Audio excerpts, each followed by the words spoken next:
Elektabilitas Prabowo Gibran tembus 40,3% karena gemoy Gibran efek.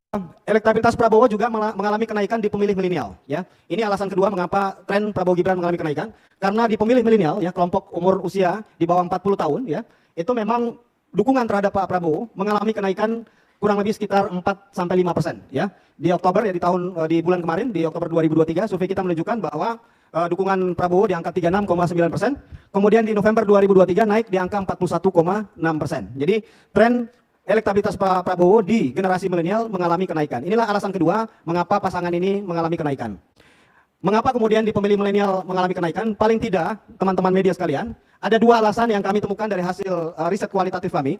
Yang pertama adalah karena pilihan Pak Prabowo untuk mengambil Gibran Raka Buming Raka sebagai calon wakil presiden. Ya, sebagai sosok yang merepresentasi anak muda, ya Gibran mampu kemudian menjadi simbol yang bisa menarik pemilih milenial datang ke pasangan Prabowo dan Gibran. Ya, tadi angkanya sudah kami paparkan dari 36,9 ke 41,6%. Dan yang kedua adalah kalau kita lihat ya dalam beberapa waktu, khususnya di Pilpres kali ini ya, kita lihat ada perubahan gayanya Pak Prabowo ya, gesturnya, kemudian gaya Prabowo ke publik itu sedikit mengalami perubahan ya. Beliau kelihatan lebih rileks, kemudian lebih santai ya, banyak joget-jogetnya ya, kemudian juga muncul julukan-julukan, misalnya julukan gemoy itu. Ini juga bagian dari beberapa gimmick-gimmick yang kemudian menguatkan pilihan Prabowo di pemilih milenial. Ini alasan kedua. Ada mulai bekerjanya Gibran efek ya, Gibran efek atau efek Gibran ya terhadap elektabilitas pasangan Prabowo Gibran ya.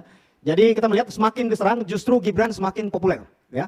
Kita punya datanya di dua perbandingan ya, di survei Oktober dan survei November 2023 ya. Di survei Oktober 2023 itu popularitas Gibran di angka 69,4%. Jadi Gibran dikenal di bawah 70% populasi pemilih di Indonesia. Dan tingkat kesukaan di angka 77,8% ya.